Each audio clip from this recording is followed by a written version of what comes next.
Very warm welcome to all of you. Welcome to teaching Pathshala और मैं हूं आपकी एजुकेटर ज्योति।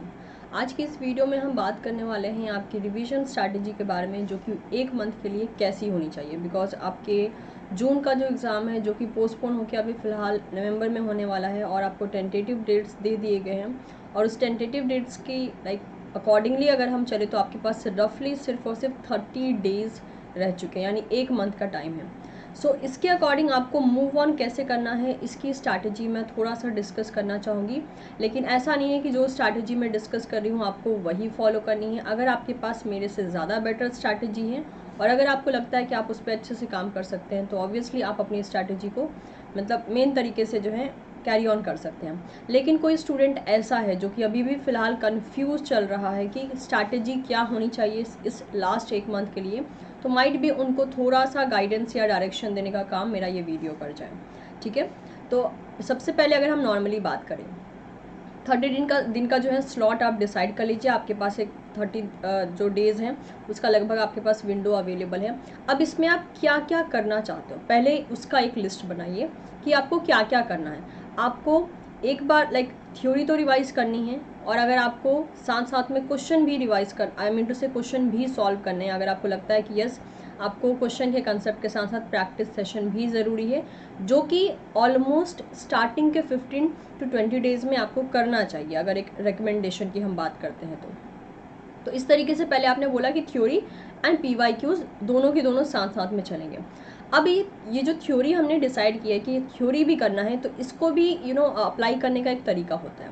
अगर आपके पास 30 डेज़ है तो एक आपके पास स्ट्रैटेजी ये होनी चाहिए कि चलिए शुरू से आपने प्रिपेयर करना शुरू किया, या फिर सबसे पहले आप ये डिसाइड करोगे कि आपके पास टोटल कितने यूनिट हैं। उन टोटल यूनिट्स को, जैसे मान लीजिए जैसे मैं एक टारगेट लेके चल रही हूँ कि मिनिमम 10 यूनिट, क्योंकि 10 यूनिट टारगेट करना कंपलसरी है अगर आपको सेफ साइड में रह के अगर CSI नेट क्लियर करना है।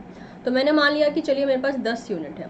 अब इस 10 यूनिट को कैसे करना है, स्टार्टिंग में अगर आप खुद सोचिए, अगर इस 10 यूनिट को भी अगर एक यूनिट पे भी आप 2 दिन देते हो, तो आपका 20 डेज़ ऐसे ही चला जाना है सिर्फ 10 यूनिट का रिविजन करने में।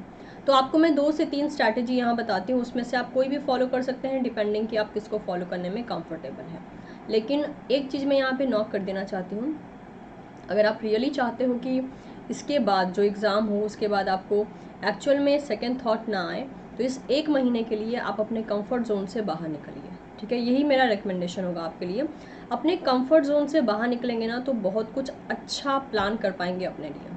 तो अगर अभी तक, क्योंकि देखिए लॉकडाउन का टाइम चल रहा था, हम बहुत ही ईज लेवल पे सभी चीज़ों को लेके चल रहे थे, लेकिन ये एक महीने अगर हमने अच्छे से मेहनत कर ली तो एक बार भी गलती से भी ये सेकंड थॉट नहीं आएगा कि पता नहीं क्लियर होगा या नहीं होगा। क्योंकि अगर आप जून के स्टूडेंट हैं तो क्लियर हो ही जाना चाहिए, क्योंकि आपको ऑलरेडी 6 से 7 मंथ से ज़्यादा का टाइम मिल चुका है, एक्स्ट्रा टाइम मिल चुका है। एंड आई एम एक्सपेक्टिंग कि सभी स्टूडेंट जिन्होंने जून टारगेट किया है उन्होंने इसका भरपूर फ़ायदा उठाया होगा। तो यूनिट के सिलेक्शन की हम सबसे पहले बात करें तो एज बिकॉज आप ऑलरेडी, क्योंकि जो भी जून के स्टूडेंट है वो एक मेंटल लेवल पे ये चीज़ तक तो पहुंच चुके थे कि यस जून में एग्ज़ाम होगा, तो जून तक उन्होंने खुद को प्रिपेयर कर लिया था, यानी उसी चीज़ को दोबारा से प्रिपेयर कर रहे होंगे, तीसरी बार कर रहे होंगे, चौथी बार कर रहे होंगे। यानी मेरा ये मानकर चलना सही होगा कि आप ऑलरेडी उन यूनिट्स के लिए काफ़ी हद तक प्रिपेयर हैं। अब आप ये कर सकते हैं, अगर आपने 10 यूनिट टारगेट किया है, इस 10 यूनिट को 10 दिन में ज़्यादा भी हुआ तो 12 दिन में लगभग पूरा कंप्लीट कर दीजिए।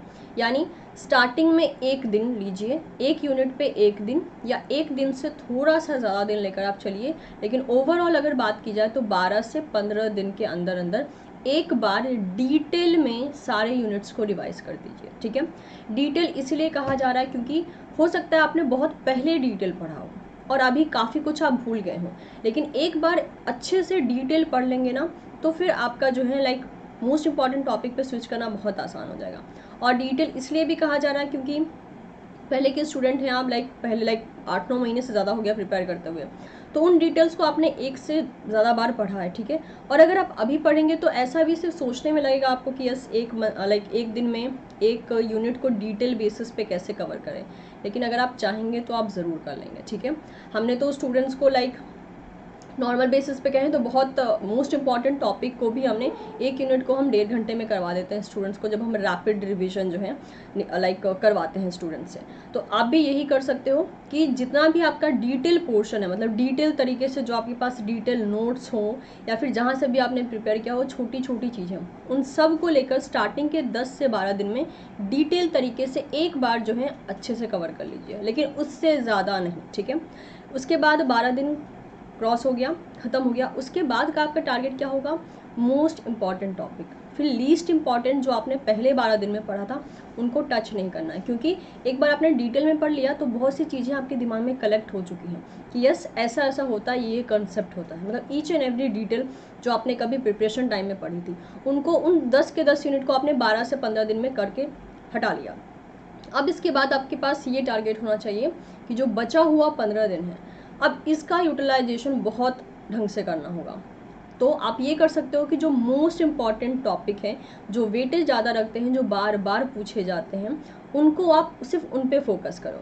अब लीस्ट इम्पॉर्टेंट पे, जो कभी कभार शायद 10 से 15 साल में एक बार आया हो, ऐसे टॉपिक्स को फिर फोकस नहीं करना, सिर्फ फिर मोस्ट इम्पॉर्टेंट पे करना है। अब एक बार ऐसा हो जाए तो उसके बाद आप क्या कर सकते हो? उसके बाद आप सभी को, मतलब जैसे कि जो भी कंटेंट आप देख के प्रिपेयर कर रहे हो, आप बिना प्रिपेयर किए एक बार इस तरीके से देखिए कि आपको कितनी बातें याद आ रही हैं। अगर कोई कहता है आपको कि डीएनए रिपेयर, तो आप क्या क्या याद कर सकते हो डीएनए रिपेयर के बारे में? क्या आपको सारे पॉइंट्स याद हैं? क्या की पॉइंट्स याद है? रादर टू से कि जितने भी मोस्ट इंपॉर्टेंट टॉपिक है उसके की पॉइंट क्या आपको याद आ रहे हैं? क्या एंजाइम्स के नाम याद आ रहे हैं? कोई आपको रेप्लिकेशन बोल रहा है तो क्या आपको एंजाइम्स के नाम याद आ रहे हैं, उनका स्पेसिफिक फंक्शन याद आ रहा है? तो इसे हम कहते हैं की पॉइंट का याद रहना। तो मोस्ट इंपॉर्टेंट टॉपिक का रिवीजन आपको लास्ट के 10 दिन में करना होता है।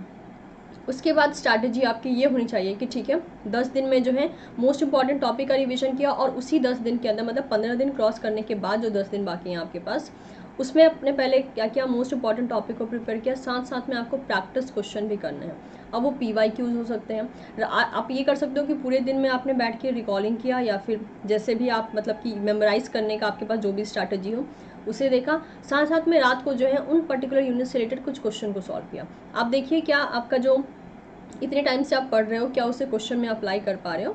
अगर अप्लाई कर रहे हो तो इट्स वेल एंड गुड, और अगर नहीं कर पा रहे हो तो ऑब्वियसली आपको पता चल जाएगा कि यस अभी भी मेरे पास टाइम है, कुछ ना कुछ कहीं ना कहीं गड़बड़ हो रहा है, तो आप उससे वैसे ही जो है करेक्ट कर लोगे। तो ये हो गई, दैट इज़ 15 दिन एंड 10 दिन, लगभग 25 डेज का स्लॉट हट चुका है। अब आपके पास बचा है लास्ट का 5 दिन। अब ये 5 दिन में आपको इस तरीके से रिवाइज करना है कि जो भी यूनिट्स आपने टारगेट किया है उसको मैक्सिमम टाइम आप रिवाइज करो। लेकिन ध्यान में आपको ये रखना है कि उन मैक्सिमम टॉपिक को रिवाइज ऐसे करना है कि वो दिमाग पे जाए, तो मतलब ओवर लेयर्ड ना हो जाए। मतलब ऐसा ना हो कि आपको फिर लगने लगे कि मैं सब कुछ भूल गया।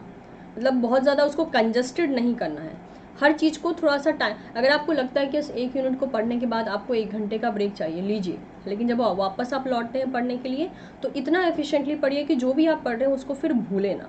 तो इस तरीके से आपको सारी प्लानिंग करनी है। कितना पढ़ा वो मैटर नहीं करता है, कितना गेन कर पाए, कितना उसको आपका माइंड जो है उसको रिटेन करके रख पाया, वो मैटर करता है। तो रिटेनिंग पावर पे बहुत ध्यान देना। अगर आपको लगता है बहुत कुछ खिचड़ी बन रही है, मतलब सब कुछ बहुत ज़्यादा मिक्सअप हो रहा है, उसी टाइम रुकिए, कुछ मिनट का, कुछ टाइम का ब्रेक लीजिए, उसके बाद वापस से शुरू हो जाइए। लेकिन इस पूरे के पूरे जो भी आपका सेशन चलेगा, जो भी ये रिवीजन सेशन चलेगा, आपका जो ये रिवीजन पीरियड चलेगा, इसमें आपको अपने पैनिक लेवल को बहुत कंट्रोल में रखना है। क्योंकि अगर पैनिक लेवल आपका ज़्यादा जाता है तो आता हुआ क्वेश्चन भी आप गलत करते हो, और कंसेप्ट समझ में भी आ रहे होते हैं, लेकिन आप अपने दिमाग पे जो है एक सेटिस्फैक्शन नहीं डाल पाते हो कि yes you are gaining this particular topic. आपको लगता है कि नहीं मैं सब कुछ भूल रहा हूँ। तो अपने पैनिक लेवल को कंट्रोल कीजिए, क्योंकि आपका पैनिक लेवल अगर हद से ज़्यादा बढ़ेगा तो मतलब इतने टाइम से, लगभग 8-9 महीने से जो भी आप मेहनत करो वो सारा मतलब गड़बड़ हो जाएगा। तो उस चीज़ पे आपको कंट्रोल करना है, और लास्ट के 5 दिन में आपको सिर्फ और सिर्फ जितना मैक्सिमम बेसिस पे आप जो है रिविजन कर सको उतना मैक्सिमम करना है। और इस बात का ध्यान रखिएगा कि एग्ज़ाम से पहले, मतलब जैसे नॉर्मली जो स्टूडेंट्स करते हैं एग्ज़ाम से पहले, ऐसा नहीं करना है कि यस वापस से जो है पलट के मतलब जो भी आपके पास नोट्स हैं या जो भी आपके पास कंटेंट है उसको शॉर्ट टाइम में जो है मतलब बहुत ज़्यादा मिक्स नहीं करना है। आराम से पढ़िए, ठीक है, स्लॉट दे दे के पढ़िए, मिक्स मत कीजिए, मतलब हौच पौच करके मत पढ़िए। कि जितना कम टाइम होता जा रहा है, लाइक CSR के एग्ज़ाम में अगर आपका 2 दिन बाकी है तो और जल्दी जल्दी पढ़ना शुरू किया। मतलब इस तरीके से कीजिए कि आपका दिमाग थोड़ा सा रिलैक्स रहे, पैनिक लेवल कंट्रोल में रहे और आप अच्छे से पढ़ो। और इस बात का यकीन रखो कि आपको बहुत कुछ आता है, क्योंकि आप इतने पिछले 8-9 महीने से आप पढ़ रहे हो, तो आपको बहुत कुछ आता है। तो ये मानना ज़रूरी है कि आपको बहुत कुछ आता है, बस उसको पॉलिशिंग की ज़रूरत है, और ये पॉलिशिंग आपको इस 1 मंथ में करनी है। लेकिन अगर आप मतलब गलती कर गए तो वेरी ऑब्वियस हो सकता है एग्जामिनेशन हॉल में आपका मेहनत जो है फिर प्रॉपर तरीके से इम्प्लीमेंट नहीं हो पाए। तो आपको आता बहुत कुछ है, आप बहुत कुछ जानते हो, आप बहुत कुछ प्रिपेयर कर चुके हो। अब बारी है कि वो जो धूल जम गई थी उसको थोड़ा हटा के अपने कंसेप्ट को पॉलिश करने के लिए, और यहाँ पे जो पॉलिशिंग स्ट्रैटेजी होगी जिसकी बेस्ट होगी, ऑब्वियसली वो इंसान बाजी मार ले जाएगा। तो आपको भी इसी बात का ध्यान रखना है। अब जो है अच्छे से कंसेप्ट पे ध्यान दीजिए, मेन कंसेप्ट पे ध्यान दीजिए। जो टॉपिक अभी तक नहीं पढ़ा है आपने, न्यू टॉपिक है, अब उसको छोड़ दीजिए। अब आपके पास 1 मंथ है, सिर्फ और सिर्फ फोकस रिविजन पे होना चाहिए और किसी चीज़ पे फोकस नहीं होना चाहिए, ठीक है। सो इस तरीके से आप सभी चीज़ों को डिवाइड कर सकते हो। मैंने आपको 15, 10 और 4 डेज़ की स्ट्रैटेजी बताई, क्योंकि लास्ट का 1 दिन मैं मतलब मानती हूँ कि अगर आप थोड़ा सा रिलैक्स मोड में रहोगे लास्ट के 1 दिन में तो ज़्यादा बेटर रहता है। क्योंकि जितना मतलब आप कम टाइम में ज़्यादा पढ़ने की कोशिश करते हो ना, तो आपके दिमाग में ना वो एकदम ओवरलोड होता जाता है। एक होता है लोड करना, जो कि प्रॉपर टाइम पे प्रॉपर जगह पे लोड होता है, एक होता है ओवरलोड करना। तो जब भी आपने भी नोटिस किया होगा कि एग्जामिनेशन हॉल से बाहर खड़े होकर जब आप कॉपी लेकर पढ़ रहे होते हो, तो जो भी चीज़ें जाती हैं ना आपके दिमाग में पूरा ओवरलोड होकर जाती हैं। तो वो सिनारियो जो है क्रिएट मत कीजिएगा। कम टाइम में ज़्यादा गेन करने की कोशिश मत कीजिएगा, ठीक है। इससे बेटर है कि अभी टाइम है आपके पास 1 मंथ, अभी से ही थोड़ा स्पीड में चलिए, रादर देन कि लास्ट के 3 दिन में बहुत स्पीड बढ़ा लें। इससे बेटर है अभी जो टाइम है, अभी शुरुआत आप कर रहे हो तो अभी से ही स्पीड में चलिए आप, ठीक है। थोड़ा सा जो है रात की नींद थोड़ा कम भी लेकर चलेगा, लेकिन यस एग्ज़ाम से पहले अच्छे से नींद लेनी है आपको, और बहुत ही फ्रेश माइंड में जो है आपको सभी चीज़ों को एग्जीक्यूट करना है। क्योंकि आपका दिमाग फ्रेश रहेगा, नींद पूरी रहेगी, तो जो भी आपने गेन किया है उसे अप्लाई कर पाओगे। तो इन सारी बातों का ध्यान रखिएगा। साथ ही साथ जैसे भी मुझे टाइम मिलता रहेगा और जिस भी मुझे लगेगा कि हाँ इस टाइप के गाइडेंस की ज़रूरत आपको हो सकती है लास्ट टाइम में, तो मैं उन सारे गाइडेंस वीडियो के सामने आप उसके साथ मैं आपके सामने आती रहूँगी। सो इन केस फिर भी अगर आपके पास कोई डाउट हो या कोई गाइडेंस की ज़रूरत हो, आप मुझसे कमेंट सेक्शन में पूछ सकते हैं। So till then keep practicing, और ऑब्वियसली जिस चीज़ का आपको इंतज़ार था, ऑब्वियसली वो डेट आपके सामने आ चुका है, तो आप उसके लिए मेहनत कीजिए एंड लेट्स क्रैक इट।